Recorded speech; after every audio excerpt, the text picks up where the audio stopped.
Hello and welcome, everyone. My name is Christian Sasse, and I'm hosting the Humans and Wildlife show together already for the 14th time, together with my co host, Georgia O'Terry. And she's going to pop in any moment, and we'll ask her, Georgia, what have we got today?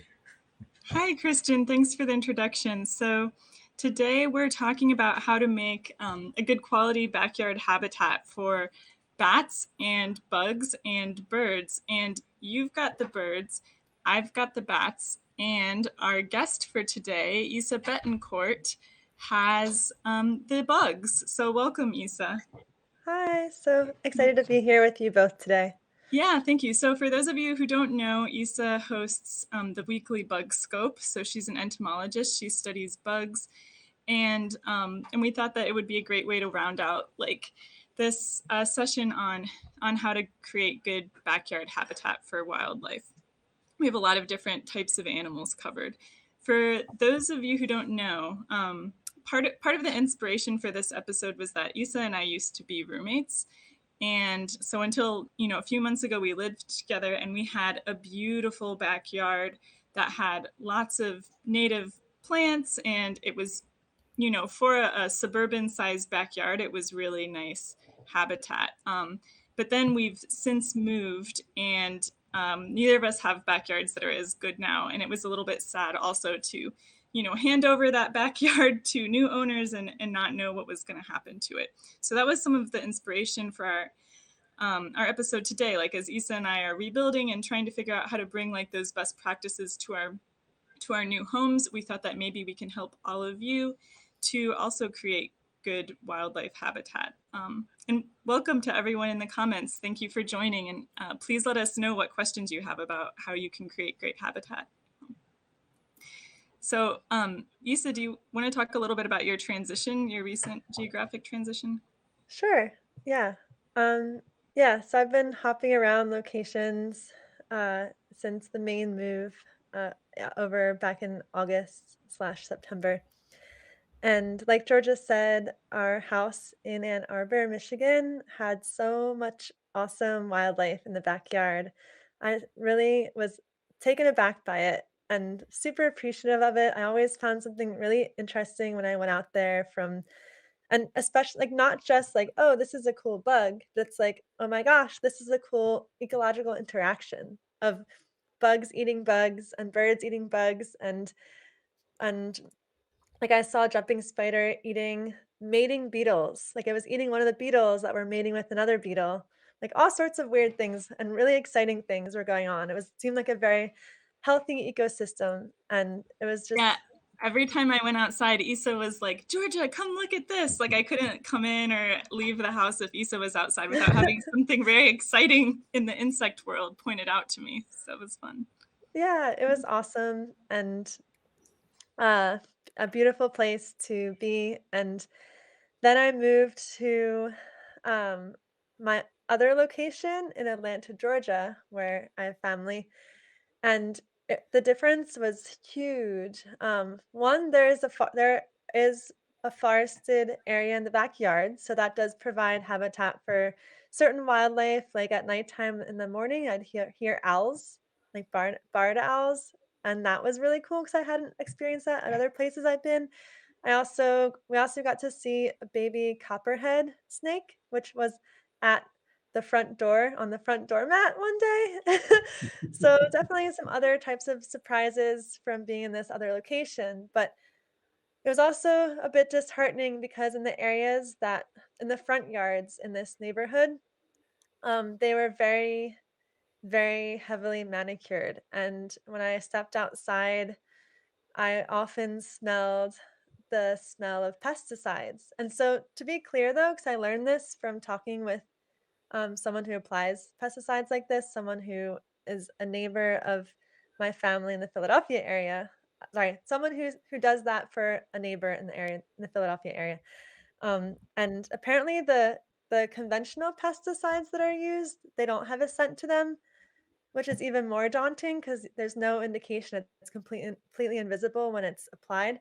But then the natural pesticides that have like they have a lot of oils in them and like a lot of essential oils in them, and so you can smell them. And they smell kind of minty to me, but I think not everyone smells them the same way because Ramon like doesn't pick up on it so much. But for me, I like it hits me and I'm like, no, I'm looking around. But yeah, but when I see these perfectly manicured lawns, when I smell the pesticides in the air, my heart sinks because I know that those spaces are deserts for the local wildlife. They provide no food. It's like you may as well pave over the lawn. It's basically equivalent to having it heavily covered with pesticides and with turf grass, and the turf grasses are usually not native to the area as well. So Yeah, so this is a really good segue. I'm going to pull up for a moment the video that we had in the introduction, which is actually of my parents' backyard in Indiana. And so, like, most people don't have a backyard this extensive, obviously. And we certainly have, like, people commenting on that in the comments that, like, oh, I have a balcony to work with. And that's going to be one of the themes that we touch on is, like, what do you do if you have a balcony? What can you do if you have more space? But in this picture, you can see, like, the taller grasses, like, most of their property has, like, what's called, like, this, like, taller native grass that has deeper roots and stuff. But basically the overarching theme, like, when you think about creating wildlife habitat, what do animals need? They need food and water. They would like to have a place where they can raise young on the property, but it's not necessary. Maybe they have some place nearby like that. But they need food and water. And then, like Isa was saying, they need to not have things killing them. You can't have pesticides and stuff like that around. And then they need someplace like a home, even if they're not raising young. Maybe they need somewhere they can sleep at night or hang out at whatever time of day they're sleeping. So most people, when they think of building wildlife habitat, they actually don't think of bugs or bats, what Isa and I specialize on. Oftentimes, I think first they think about birds. They're like, what kind of birds can I get on my property? Like, the birds are pretty, they sound nice, they're just, easy to see and catch your eye. So Christian, I was wondering if you could start us off with, like, some of the things you can do to bring birds to your property. Yeah, I mean, the obvious thing is, of course, bird feeders, right? I am no bird specialist, so I have to be really careful. I really love birds on the property, but before I even say that, I have to say one thing that is also important to mention, and that is we bring birds on the properties, and that has a conflict with many cats, right?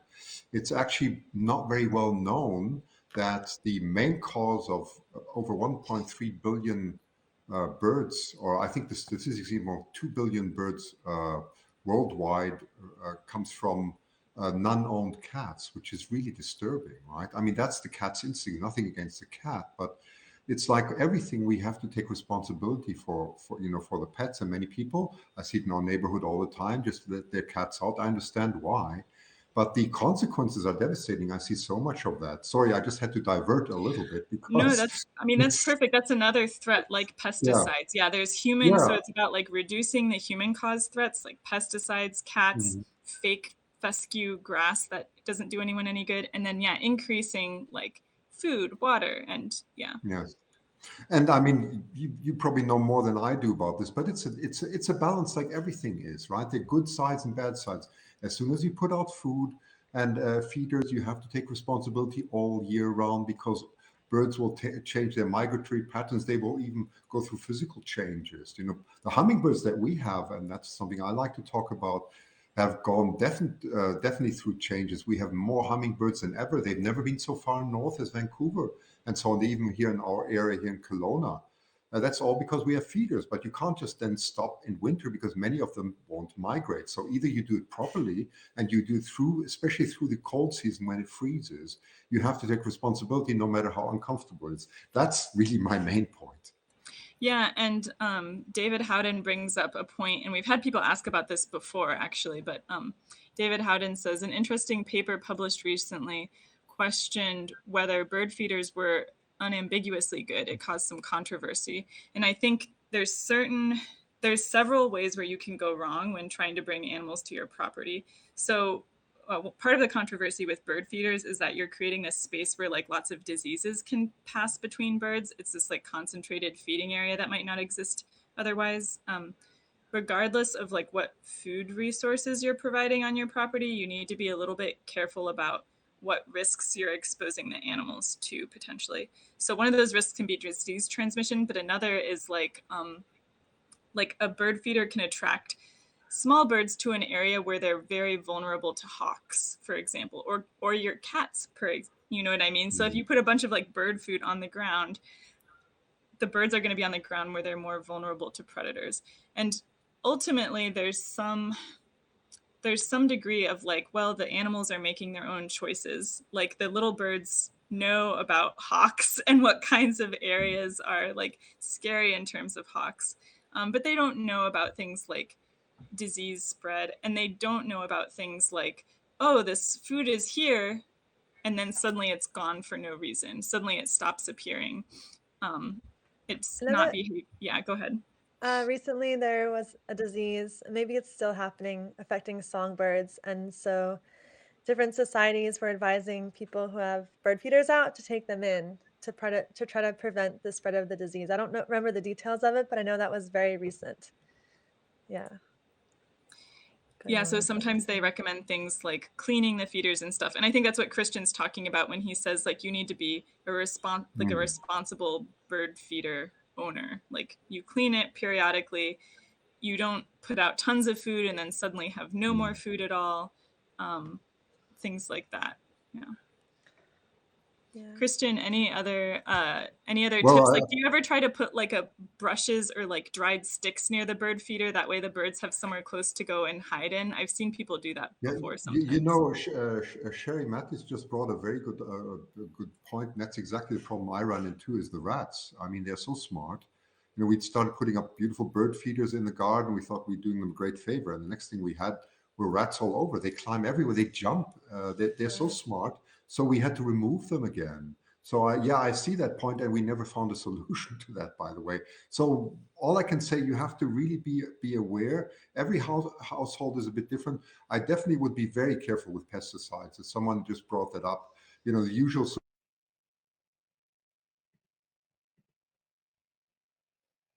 Uh-oh, Christian froze for a moment. Oh, I thought it was me. I was like, oh no. Yeah, Um, let's hopefully see. he'll Yeah, pop back in a moment.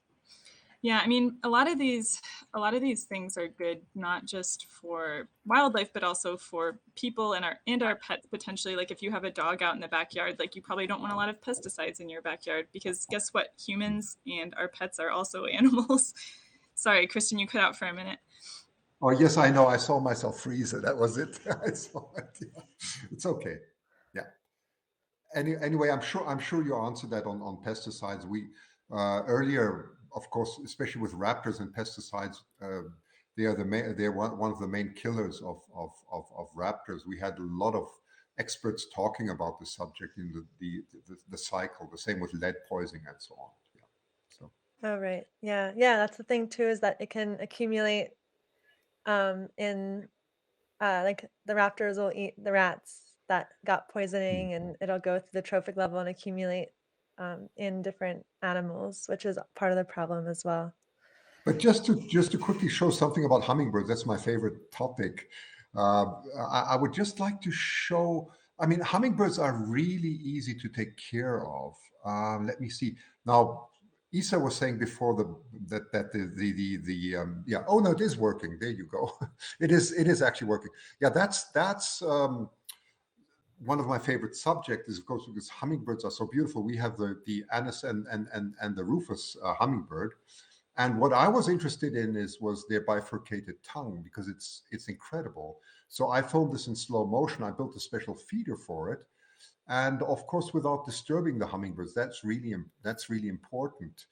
And that takes a lot of time. I built a special cuvette here. Everything there that you see is very easy to build. It's nothing special. It just takes, like many things do, a lot of patience and a lot of time, to understand how they behave. And I'll just show you quickly how I built this.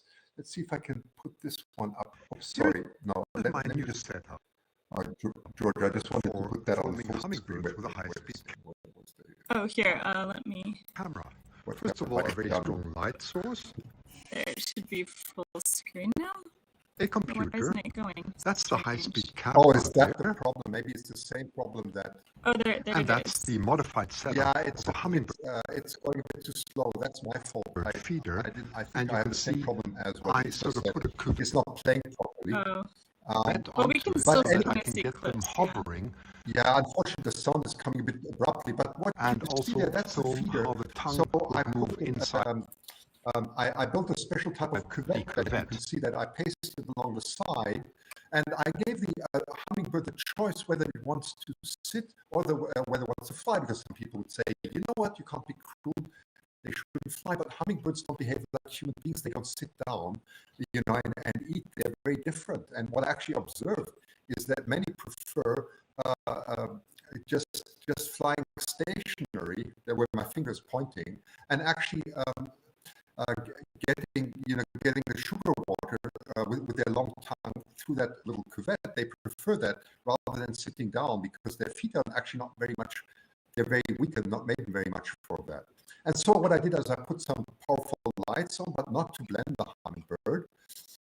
And then I have my high-speed camera there looking at it, and I'm actually sitting inside. Unfortunately, the video is not continuing, but I've got this connected to a computer sitting inside, and I can observe, trigger everything without ever disturbing them. And that would, I think we'll put that clip away, George. I think. Yeah, I I think that's tried to turn off the audio video, hopefully that will help with the distraction of it, but there's my computer inside. That's what I was trying to show. That's I see. That I'm doing that inside. Yeah. But anyway, so interaction with wildlife can be a lot of fun, but I think you also have to be very mindful when you're a photographer. You shouldn't do that. I mean, you should do it for the love of the birds, and you should understand how they interact, and not try and force them into something uncomfortable or something just to get the photographs. I mean, I've been preaching this a long time. I think Kate, who's also the audience, she knows exactly what I'm talking about. She said that quite a lot. Okay.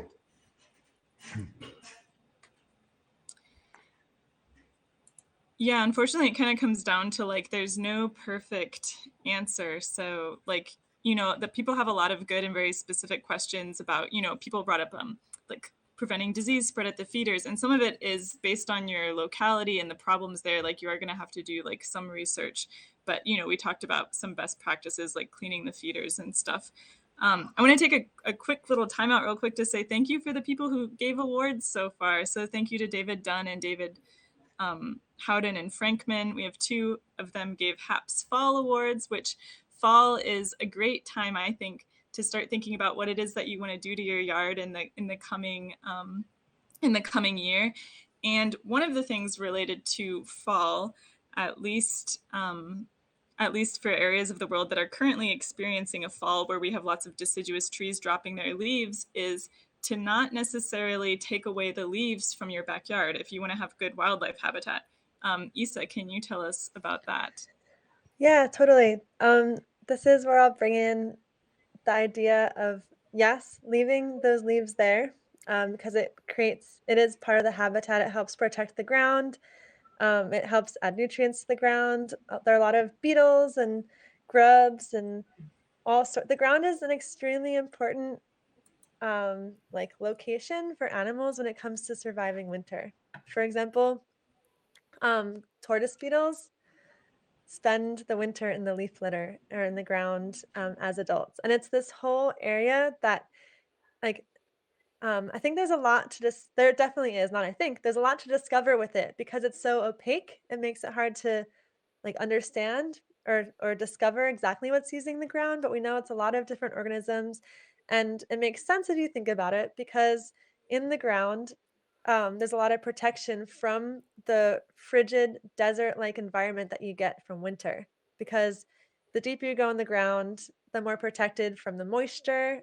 You get protected in an area that doesn't get frozen, which helps a lot of insects and things survive into the spring.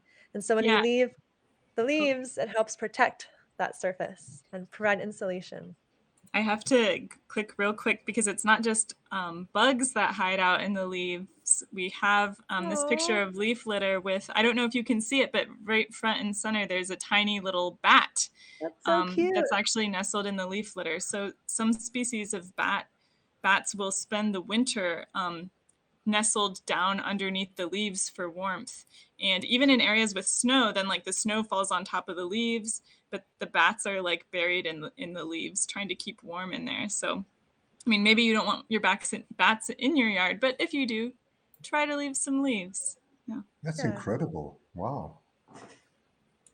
And then there are also some giant silk moth caterpillars, like the Luna moth, for example, which they'll spin their cocoon up in the trees, and then they literally fall to the ground with the leaves, where they are camouflaged with the leaf litter. So if you're cleaning up your leaves and putting them in the bags and sending them away, you might be sending away some of these giant, beautiful silk moth caterpillars, because Oh no, you're they're not used to burying the them leaves being cleaned alive. up.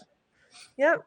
Yeah. It's pretty, they're not built they haven't evolved in an environment or to survive the environment where the habitat's being so disturbed by people sweeping things away and relocating them like that. So there are other caterpillars. There's a lot of diversity in the insect world. There's a million different species and many millions more to be discovered. So there are other butterflies and moths that when they do make their cocoons, they'll reinforce the petiole, the stem of the leaf, to the main stem of the tree so that they don't fall down when the leaves fall. But it varies. There's a lot of variation. So some do that, some do not. Yeah. Issa, you mentioned that the leaves are like good habitat for the golden tortoise. They're the golden beetle. What is it called again? For tortoise beetles in general, and specifically beetles. my favorite insect, the golden tortoise beetle. Okay, well, I think the golden tortoise beetle is a great example of what you can do to help wildlife, even if you don't have a backyard, because we were able to attract, I'm going to put up a picture. I should say you were able to attract these beetles to our porch. We had like an elevated porch deck area. And we purchased a morning glory plant from a store and put it on the porch. And then several weeks later, this isn't what we saw. This is a different photo. You're not going to get this high of a concentration of them unless you take them all together and raise them in a colony, which is what I was doing for this shot. But yeah, they showed up. So this is a good example of if you create the habitat, they're going to find it. The insects are going to find it. They can fly. They're great at dispersing. And habitat is the biggest thing that will affect insects, is what I like to say. For some organisms, like tortoises and things, if you like remove an animal from the environment, that really affects the population. But with entomology, if you remove one insect, it's not going to affect the population. But messing with its habitat is going to affect the populations, or in a good way or a bad way. And in this way, it was a really exciting way because tortoise beetles are awesome and the fastest color-changing arthropod known to man, documented in the scientific literature. Yeah, for those of you who don't know, Issa, one of her bug scope episodes, probably multiple episodes actually, focused just on this golden tortoise beetle. So if you want to hear more, you can go there. But the point is just from like one morning, putting one potted morning glory on our deck, and these beetles eat morning glories, we were able to get some coming to our deck. And so that was really cool. So if you have like a balcony or a porch or something like that, morning glories are beautiful vines, and you can get some of these. And these beetles also demonstrate another really important point, which is that the environment is changing seasonally in many areas. And so if you're in an area that's highly seasonal, you have to think not about just like, what is this animal's habitat in summer on the morning glory leaves, but also what is this animal's habitat throughout the year? So if those golden tortoise beetles are going to be on your property, like they don't migrate or travel very far. They're going to be like there. So you need the leaf litter for them to hang out in the winter. And then you need the morning glories for them in the summer. So try to think about like, what the animal is going through over the course of a year. And that brings us right next to Cherie's question, which is actually very good. She says, So how do all the bugs live when winter and snow lasts for 5 to 6 months? And how do birds, rabbits, and animals feed on insects in the winter when there are 2+ feet of snow? That's a good one. Anyone want to tackle that one? Uh, Georgia, as a mammologist, would you like to start off with it? Sure.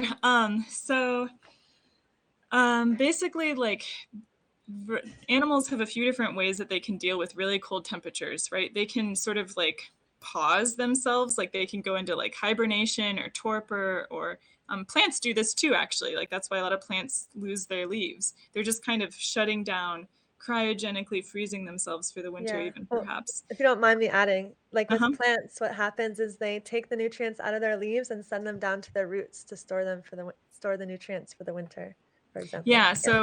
So like a lot of times there's like, this is why animals are eating a lot in fall. They're putting on lots of fat. So you can kind of shut down for the winter. You can leave for the winter. You can migrate like many birds do. And Christian, can tell us more about like the importance of migratory food sources and stuff, I'm sure. But yeah, shut down, migrate, or stick around. And if you're going to be sticking around, a really good place to do that is to try to get under the leaf litter, maybe even deeper underground in a burrow or something, because the temperature is much more regulated down there. So you don't have to go very far below ground before you get below the frost line, or at least to an area that's a little bit warmer, like just in the leaves. Yeah. So yeah, I don't know if you have something to add to that, Isa. Yeah, that's the gist. And yeah, for insects, also some of them will be in like their more larval or aquatic forms in the water, because once again, water has a much more a high heat capacity, so it's slower to change. And so some dragonflies, for example, might still be active as nymphs in bodies of water. And then, as Georgia touched lightly upon, like how birds migrate, some insects, the way that they survive the cold is they leave it. They run away from it. Monarch butterflies right now on the East Coast are escaping winter by flying south. That's how they cope with winter. They fly away and avoid it. Their monarchs are actually more accurately viewed as tropical butterflies that just take advantage of range expansion during the summers, rather than ones that are like really adapted to living in the temperate environments, but they've adapted by running away from the cold, flying away from the cold. I And want yeah, to show real quick, since we showed these like beetles, and we were uh-huh, talked about like what they do through the seasons. I realized I have enough bat pictures that we can kind of talk about like the bats through the seasons. great. So like a lot of species will hang out in trees in the summer.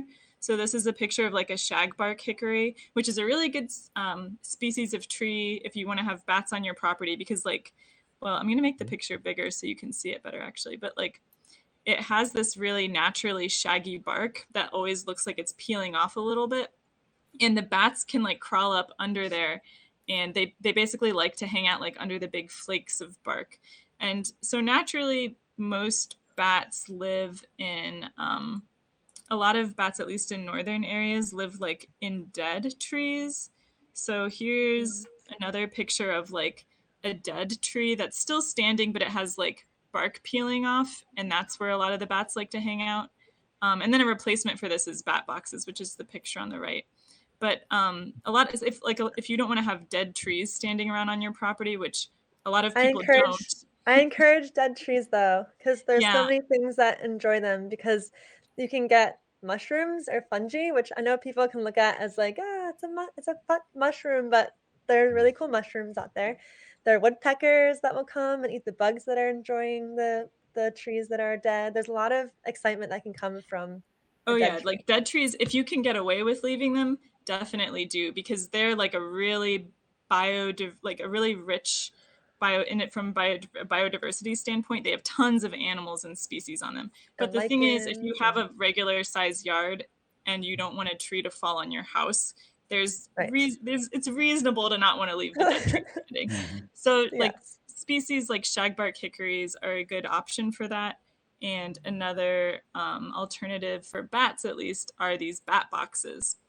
And so this is basically like a birdhouse for bats. And so this is like where the bats would hang out in the summer. But then in the winter, like I talked about, the bats will either like they'll migrate farther away, they'll migrate and hang out in the leaf litter, or they might migrate a little bit into a cave. Some people unfortunately have bats that overwinter in their house, but there's only a couple of species that do that. So, make sure your house is sealed, and most bats don't want to go in there anyways. But yeah, just like another good example of like how the habitat changes throughout the year, basically, for depending on the animal. Yeah. I want to add too that, or kind of highlight what Georgia was saying about that shagbark, and say that, yeah, nooks and crannies, I'll say it that way, are super important for bugs and clearly bats too. And there's a butterfly called the mourning cloak, which I just saw my second one ever today, which I was really surprised about, because the first one I saw was in our yard in Ann Arbor in the spring, visiting some of maybe this just the summer, I forget when. But anyway, they're famously known as the first butterfly that's seen in the winter/early spring when the weather starts to get warm. And that's because they overwinter as adults.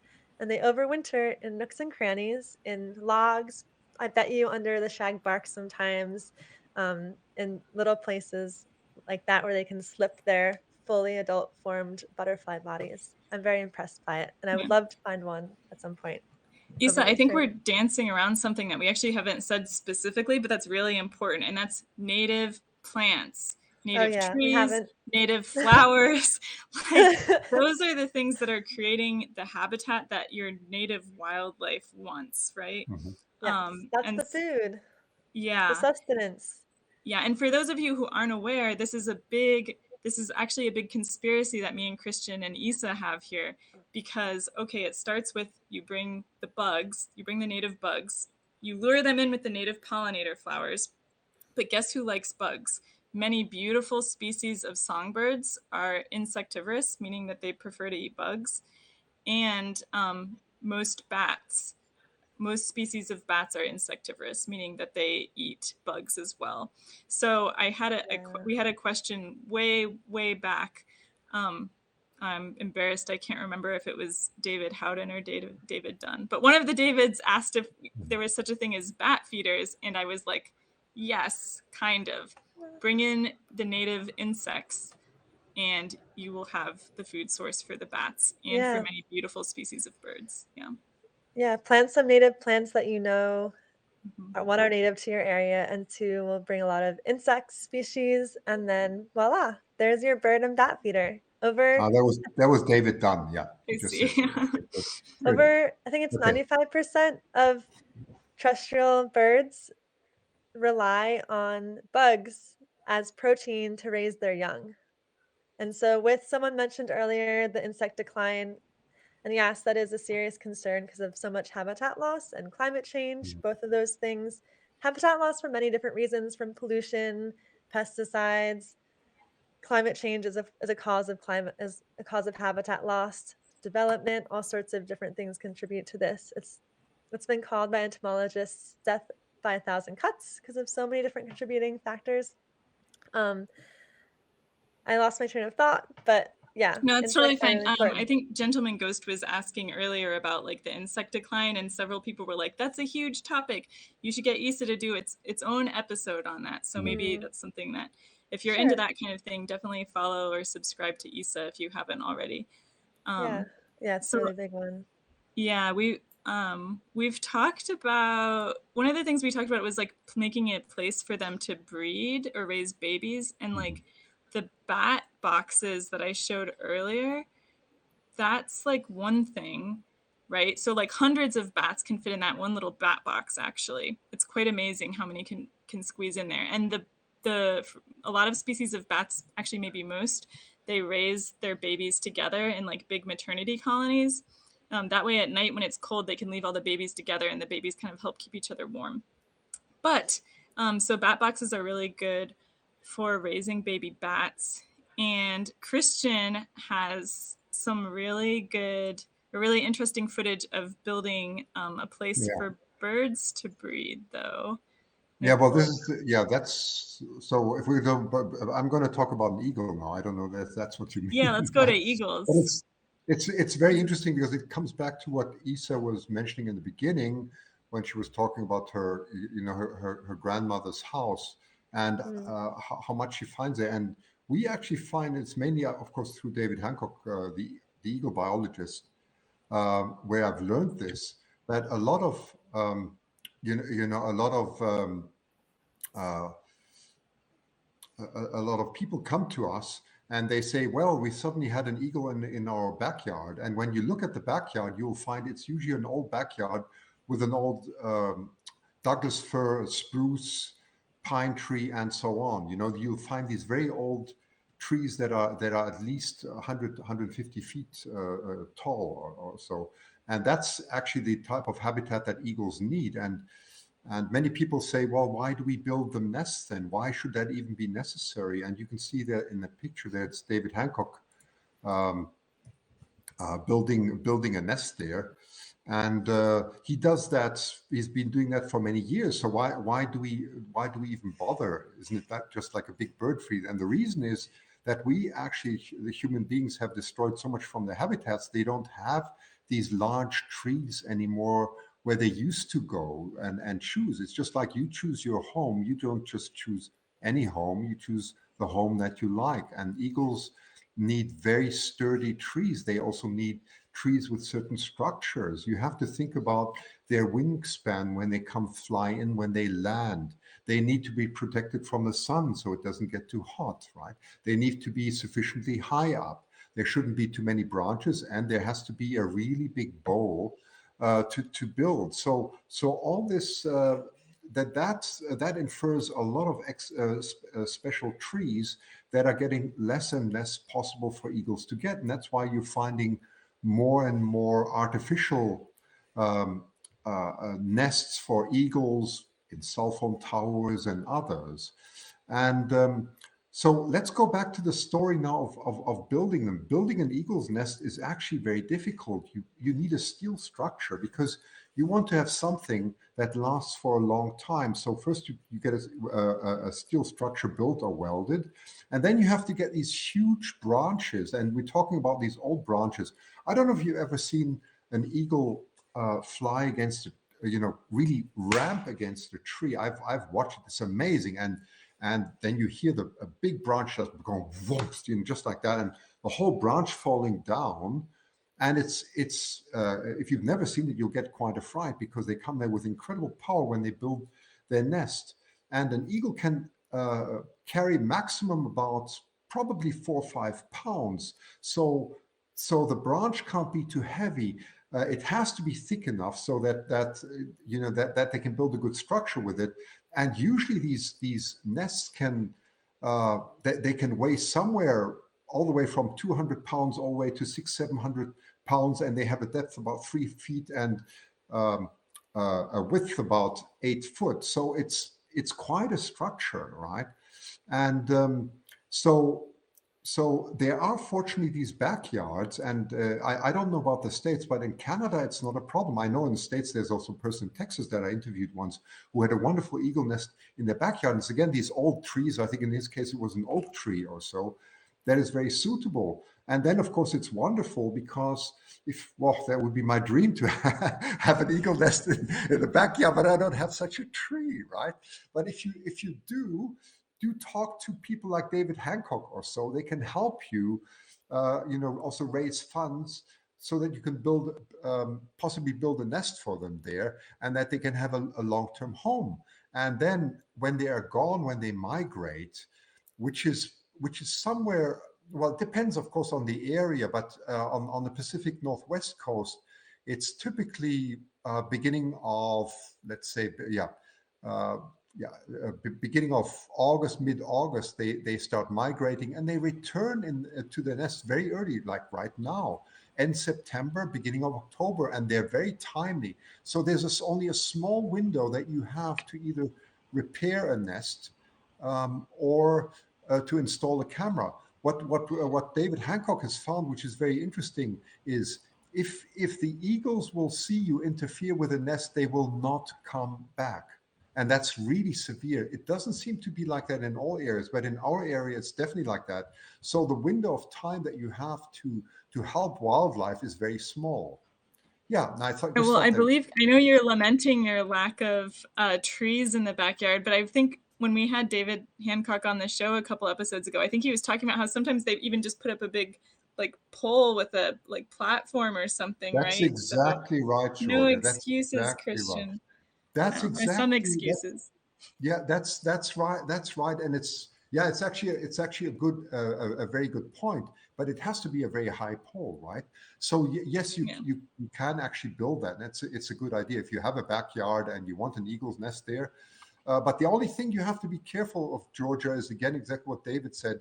You'll have to. The eagles will not be seen you build it. They have. I mean, the things that David has gone through is unbelievable. He's tried to build eagles' nests, and they didn't. They would not go in there. No matter what he tried, even when it was off season. There just has to be one slight hint that there has been some human intervention which they do not like, and they will not get there. So it's a difficult balance.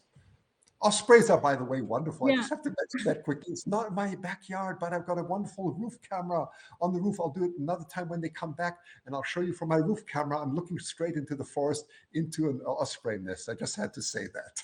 Okay.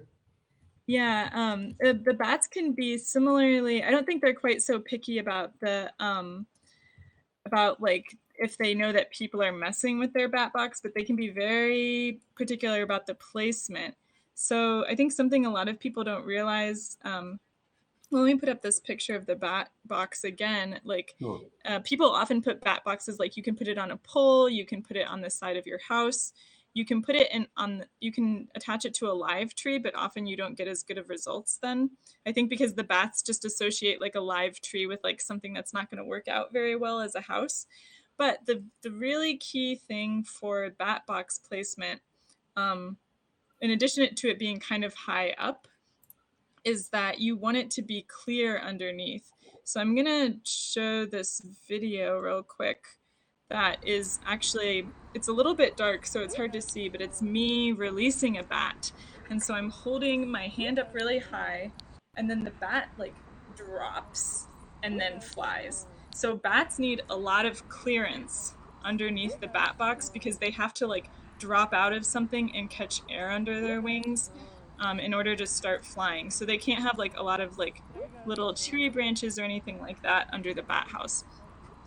So like for if you're gonna put up a bat box, you want it like 15 feet off the ground at least, clear underneath, and somewhere where it's gonna be in the sunlight probably and get warm inside. Because that's why they like the cavities. They like someplace that builds up a lot of heat during the day, basically, and so that they can just hang out there. But yeah, it's not nearly as intense as making these eagle nests, I have to say. This is like quite the endeavor.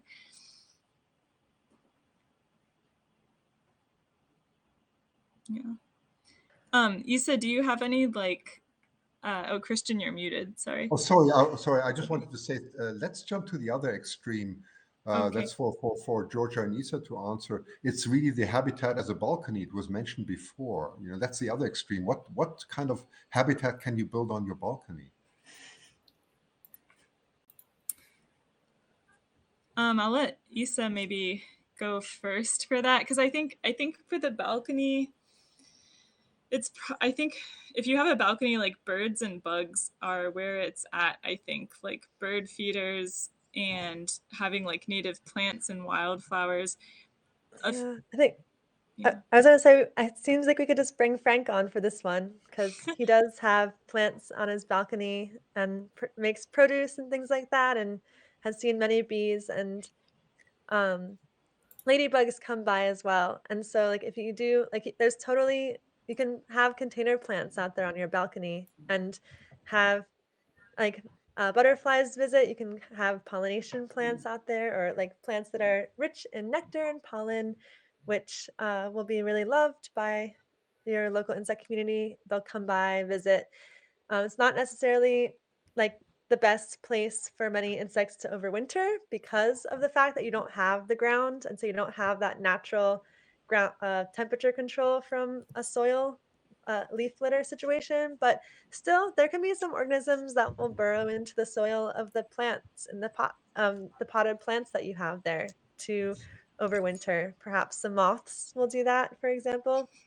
Um, and so there's definitely still potential there, and you can get pretty creative. I know that there's even on Facebook a huge group called Container Plants that's all about people having a garden of plants in containers, and there's a lot of creativity on that group as well. So, Yeah, what's your and dog's it name, can be, Christian? yeah, it's We adorable. have to know. That's Jesse, our Jack Russell. Sorry. Oh, hi, Jesse. Very pretty. Oops, now I'm frozen again. Yeah. Oh, perfect.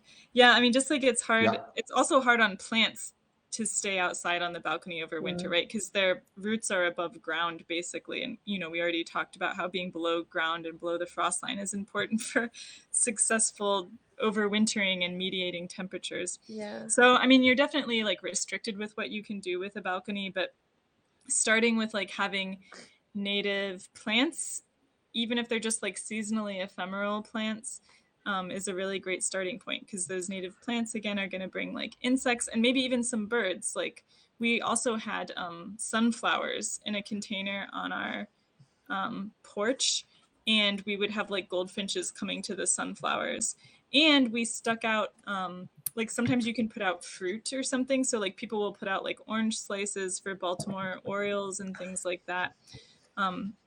So like birds that eat like insects or fruit or basically anything besides like seeds can have a really hard time finding habitat in suburban urban areas. So things you do that bring like fruit or like nectar or those sort of like less common food sources can be really helpful for putting on your balcony.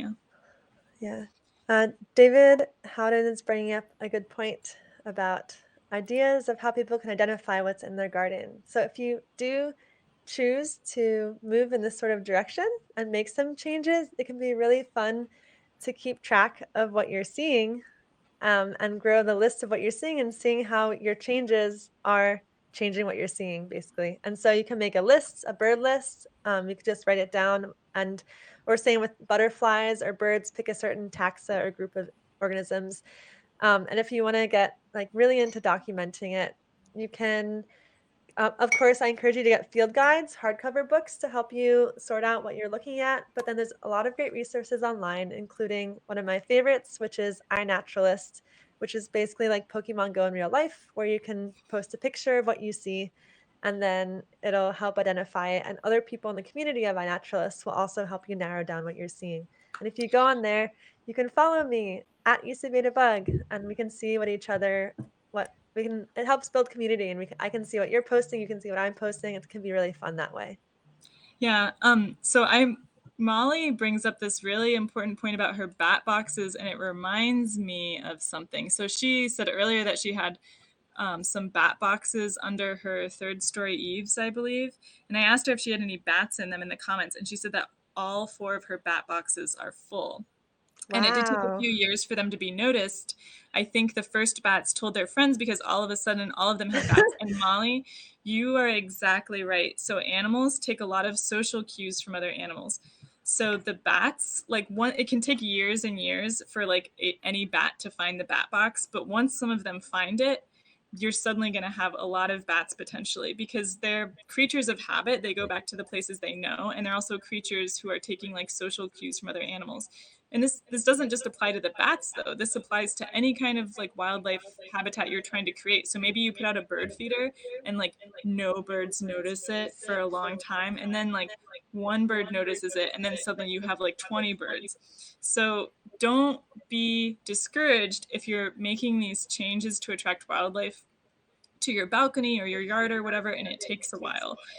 It doesn't mean that you're not going to reap like really good cool results later. And it doesn't necessarily mean that you're doing anything wrong. So be patient and do what you can. And then, yeah, before you know it, you'll be downloading iNaturalist, trying to figure out what all these animals are.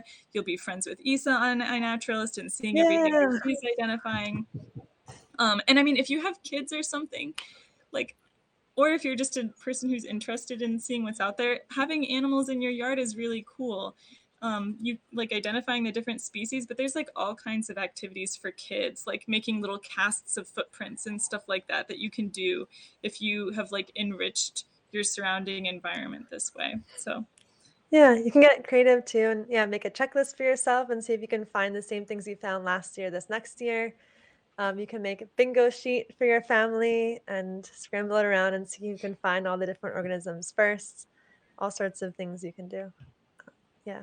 I yeah. also want to talk about advocacy as well, because change can happen not just directly with planting in your yard, but also with talking with your local government about the ordinances and the rules and regulations for the yards. Because in a lot of places, what's preventing people from going in this direction are rules about keeping a very highly manicured lawn. And that, because otherwise, sometimes there are fines that can be given if you let a certain part of your lawn grow out, which it can be really good for the plants. And because then the grass goes to seed, and then there's food for animals and all sorts of different things. And there's more hiding, and grasshoppers love it, and all sorts of things like that. But they're definitely, uh, like, for example, I'm on a team in Ann Arbor right now, even though I moved away, but I'm still like really excited about this effort that's being made to create some sort of infrastructure to promote the conversion of portions of lawn into habitat. And a lot of it is just making the resources available and generating and just letting people know, because so many people don't even think about these things. They just grow up with with like a plain monoculture lawn, and that's just what they know. So you just grow up that way. You like hire the pest control, you hire the lawn care people, and they just do the conventional easy thing, get ornamental plants because they're not going to get damaged, and so it's easier to make them look fancy and perfect. But we just need to have a cultural shift and mentality shift to think of a plant with a hole in it as being beautiful because it's supporting life, and it's a part of this whole community that makes our world an enriching place, and the diversity of life, the details that we can encounter and appreciate. So a lot of it is a mentality shift, but then also a bunch of it is once we start to make this raise that awareness to create law changes in the law to support it. So here's an example. In the area that I'm right now, I'm at my grandmother's house in New Jersey, and this is one of the lots in the area. And it used to be a house actually, but then whoever had that house, they just turned it into a lawn. And there were other plants there before, but now it's just plain lawn. And it's a huge like contrast with my grandmother's garden, which is also in the area of where this is, which I'm going to bring that up too. Can I make it bigger? Is that okay? Yeah, I can let me get myself out of here real quick. All right, thank Yeah, you. me too. And Christian too. Okay. I'll go And like yeah, this. we had a comment about someone trying to leave lots of dandelions in their yard. I know that was another thing we tried to do when in our yard in Ann Arbor. Oh, nice. Yeah. Um, yeah, so here's a picture of my grandmother's garden from this one angle, and it looks kind of chaotic, but there's a lot of different elements here that create nice spots for wildlife and the insects and the birds. And there's the stones and things are creating habitat for a lot of insects that like to be underneath stones and fallen things on the ground, like ground beetles, crabids. And then there's a lot of different plants and also a lot of perches, which the dragonflies love. And because we're in New Jersey along the coast, this is an area that a lot of butterflies and dragonflies and some other insects too, and birds are passing through to migrate. This is right on the way to Cape May, which is like the very tip of New Jersey. So a lot of animals are funneled down and come to this sort of bottleneck point in New Jersey before they cross the bay into Delaware on their way down south. And so I just love this garden here because it's literally an oasis and a place where the monarchs fuel up on their way down south to Mexico. I have a picture of one here that I'll bring up as well. So there we get lots of monarch butterflies. I counted like 8 of them. I'm here today and I counted like 8 of them in the garden. And then like there's buckeye butterflies. I saw the morning cloak out there. I saw a bunch of um, painted ladies out there as well, lots of skippers and a bunch of different dragonflies. And I also was witnessing just half an hour before this broadcast some sort of warbler. They're hard to identify sometimes, but either a yellow-throated warbler or a pine warbler, not sure.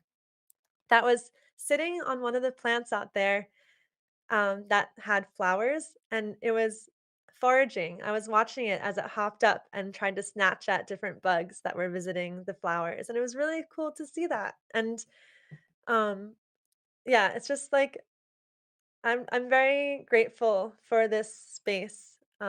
And I just love seeing all the wildlife that comes and visits it. And here's some more pictures of things that I've seen. Like um, here are some stilt bugs that are mating.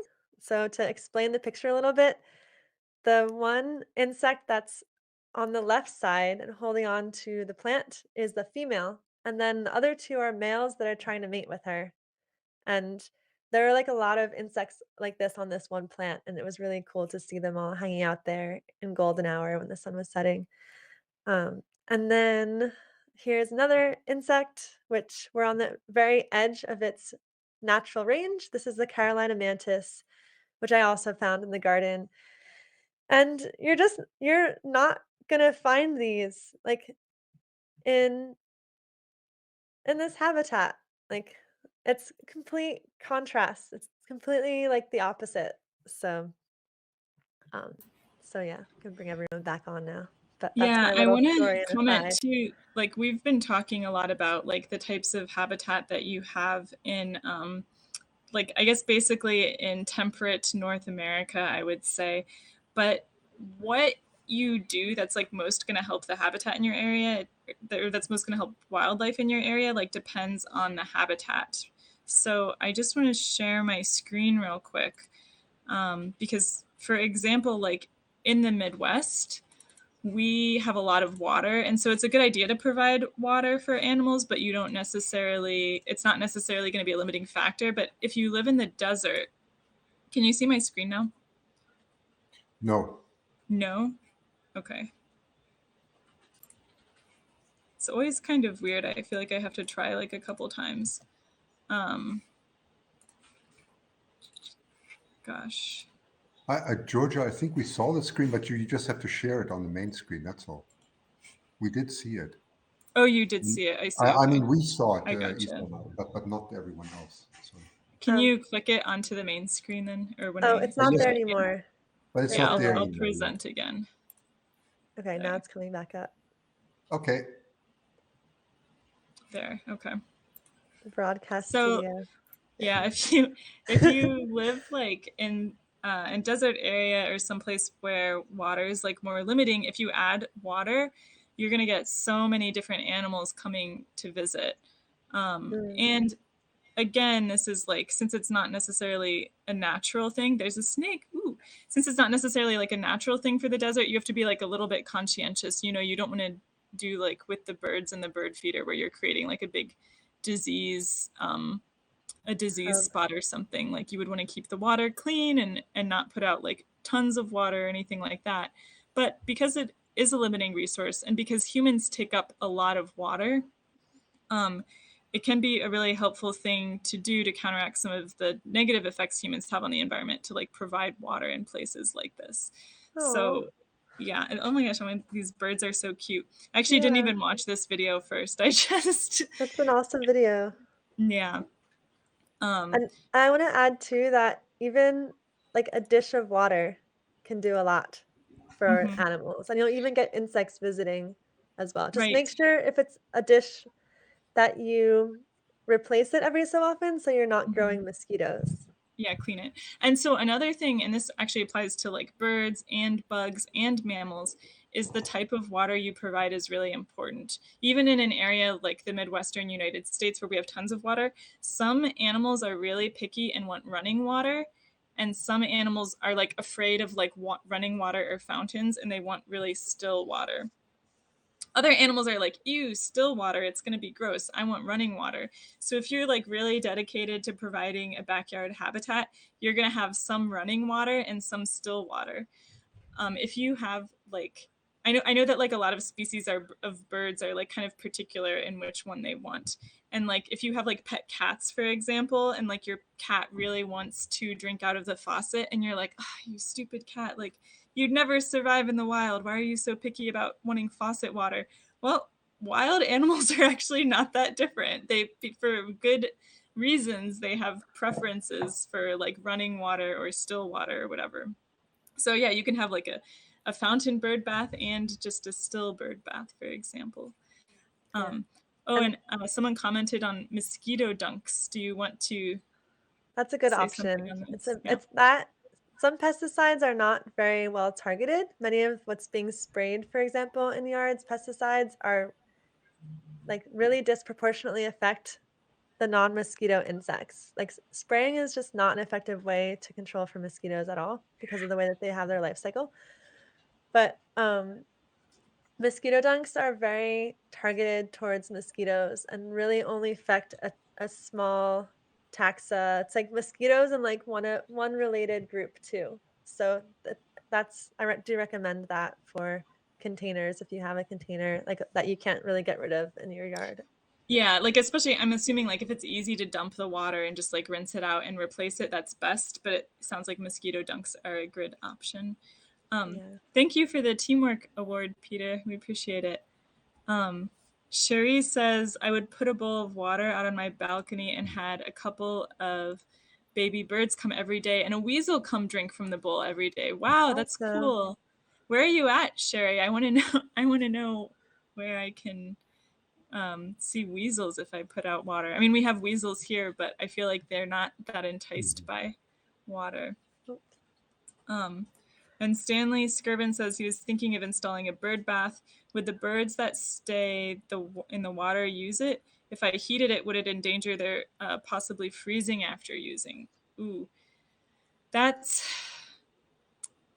Christian shaking his head. No, I would just say no. From the experience, of course, it depends on how much you heat it. If you just make You it would say no, it's lukewarm, not going to put them in danger. no, because a lot of water is shallow and that heats up in the sun very quickly, right? So they're used to very different temperatures. So that I don't see any problem there really. No. Yeah, I've Yeah. heard of like bigger wading birds like getting frozen in the water. Like sometimes you'll see a Aw. crane or something with only one leg. But I think like if you have the heated bird bath, which some people do in colder climates, then they're not gonna like get out and freeze. I think they have like oils on their feathers and like different feather layers and stuff like that to help them. There's a comment earlier from Heather Lewis saying, "What is your take on private backyard swimming pools and impact on the environment?" And while I can't comment on that extensively, I do want to encourage that for people who have a swimming pool in their backyard or even pond or what if it's a man-made pond, to have some sort of ladder for wildlife to climb out. That will help eliminate some of the wildlife issues when wildlife gets stuck in there. Actually, yeah, I mean, this goes not just for pools, but for anything you have that could trap wildlife, right? So now we're getting A bowl of water away even. from like food and shelter and into like not hurting animals. Like, keep your cats inside, put out little ladders in your pools or fountains. That way animals can crawl out. I have found on our property, I've found snakes dead that got stuck in like garbage barrels or something, or just like stuck in weird places in the barn. We have like Window netting wells too. yeah, For window wells are a basements, big one. put a ladder there, put a stick I there. found I found a possum skeleton in one of our window wells. So like the windows of the basement, basically, where there's like a depression in the ground. A possum had, I guess, fallen in one of those and then hadn't been able to get out.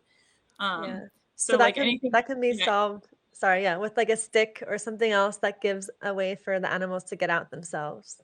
Yeah. yeah, water wells, like these window wells.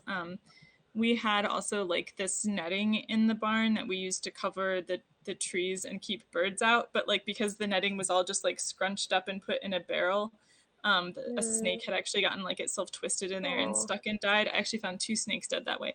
Sorry, my parents joke, they're like, whenever Georgia comes here, she finds something dead. Like you're just like attracted straight to death. But it's because I have this like empathetic animal perspective, and I'm Of like, course. whoa, look at all that netting in the barrel. Like, did something get stuck Yeah. in there? Or like, whoa, look at the window. And I'm like, yep, something's dead in there. You And know they're what to just look like, for. Yeah. oh, yeah,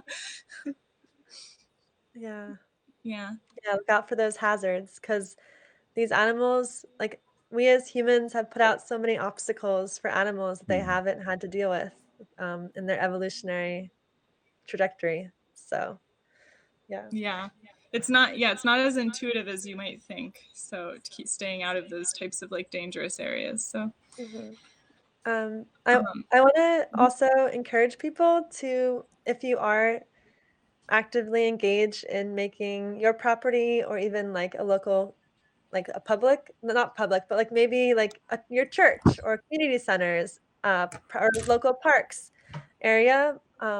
If you're looking to make it more friendly to wildlife and native animals, then I encourage you to put a sign acknowledging your efforts so that people know. Because part of it is doing it, and another when you're doing that, if you share your journey and your process, then that can help encourage others to do it and think about it too. Because, like I said before, a lot of people, I dare I say most people, because I feel like it might be that way sometimes, don't even think about these things.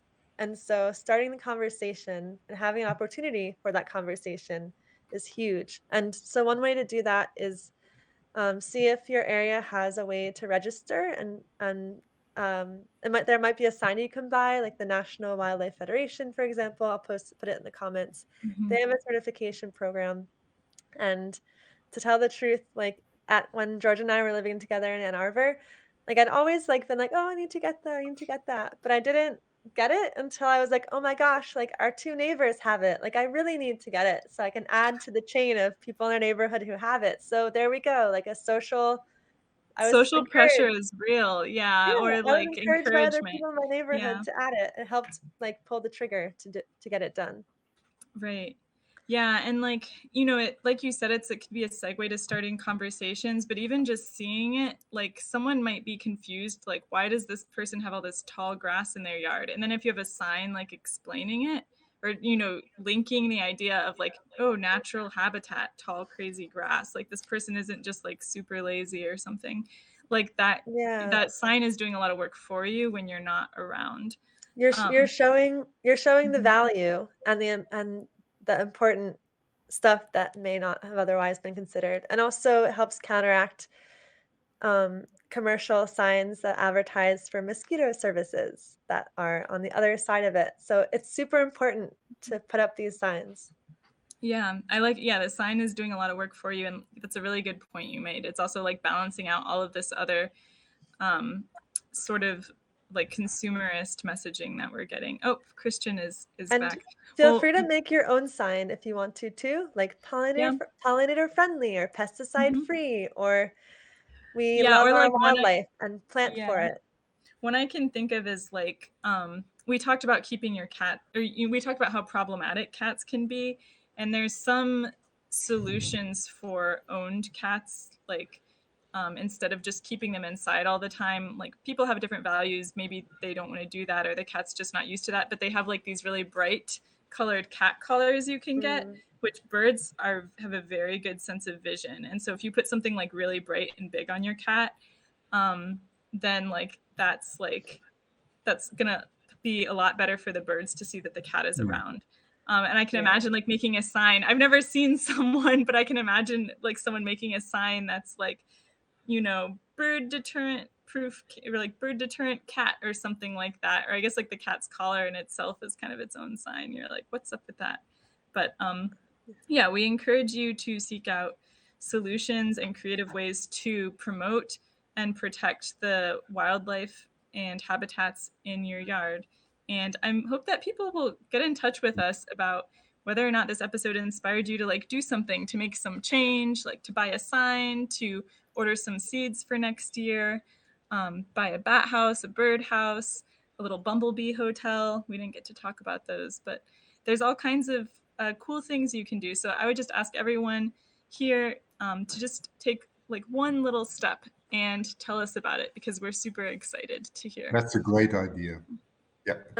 I also want to share a couple of resources if that's okay. Yeah, go for it. So And the we can put them Audubon in the chat Society. too. Okay, the Audubon Society and the National Wildlife Federation both have databases available online where you can go there and see what's native in your area. You just put in, this is for North America specifically, but you go into their website, type in your zip code, and then they tell you what's native for your area. And they also sometimes link it with what birds are helped by it. And for the National Wildlife Federation, they're really focused on what caterpillars and what moths and butterflies eat the plants as well. And one of the biggest things, at least on the East Coast, is oak, which supports like 400 species of different moths and butterflies. That's amazing. That's one native plant versus a ginkgo tree, which supports like nothing here in the USA. So that's one of the example of the differences of how much of a difference you can make with the wildlife, depending on what you choose to support and to keep and to plant in your yard or space. Yeah, I think that's really good. Thank you, Isa, for bringing our attention to that. I am just going to, well, I guess should we all say something that we want to do or that we want to, a step that we want to try to take, or should we challenge each other to take a step? Yeah, give us a little bit of time, Georgia. I think I also have a lot to digest. I think this was great. I learned so much, really, so much. I have to have a little bit of time to think, and but I will promise to come back with something. Okay. Sure, I can share. Okay. Well, one, I've encouraged my grandmother to get one of the signs from the National Wildlife Federation, and that has happened, which I'm very excited about. And same with my parents, especially because in the neighborhood in the Philadelphia area, there's so many mosquito signs, and it just breaks my heart. So I'm like, we must rise against it and put our signage up. It's just more difficult when the companies are motivated by profit, and these signs are not motivated by profit. It's extra. We're going out of our way to do these things. So I do recognize that, and that's why it's so important. But then also, right now I'm actively, like I said, working with community members in Ann Arbor to put together resources to help encourage this sort of movement in the Ann Arbor area. And I'm super excited to be involved. And once we get the website up, because we're making a website, we'll have to come back and share the website, because I think it could be inspiring. Yeah. So.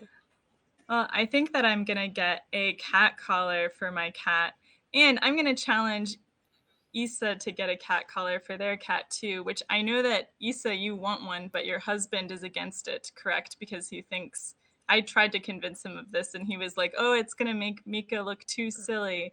But I think Mika would look awesome in a little bird-proof cat collar. So I'll poke him about it. I'll get a cat collar for myself, and I'll work on Ruman.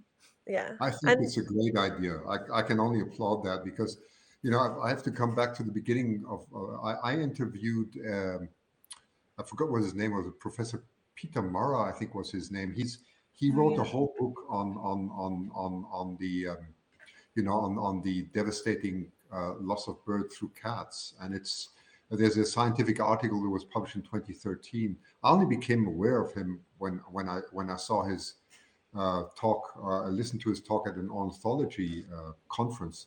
And my goodness, Georgia, since then, my eyes are completely different. So it's like, I wake up every day with new things, just like what I've learned today from both of you, which is incredible. But the cat thing really disturbs me. It really does. Yeah. I feel like I have to, acknowledge that my cat is 15 years old, and we've grandmothered her because she's lived her whole life this way. But now, knowing what I know, I can never have a cat that goes outdoors again unless I have a leash or controlled area where it's able to go. Yeah. No, we have similarly belligerent cats. My cat has just done nothing but she was always, I guess, like kind of semi-feral, and she's done nothing but revert further and further to her sort of. She doesn't really tolerate being inside very much at all. But so there we go, cat collar. Well, that's it, everybody. Thank you so much for joining us. We hope to have you on next week, where Christian and I will be talking about another exciting topic in humans and wildlife. With that, thank you, everyone. Thank you, everyone. Thanks. Thank you.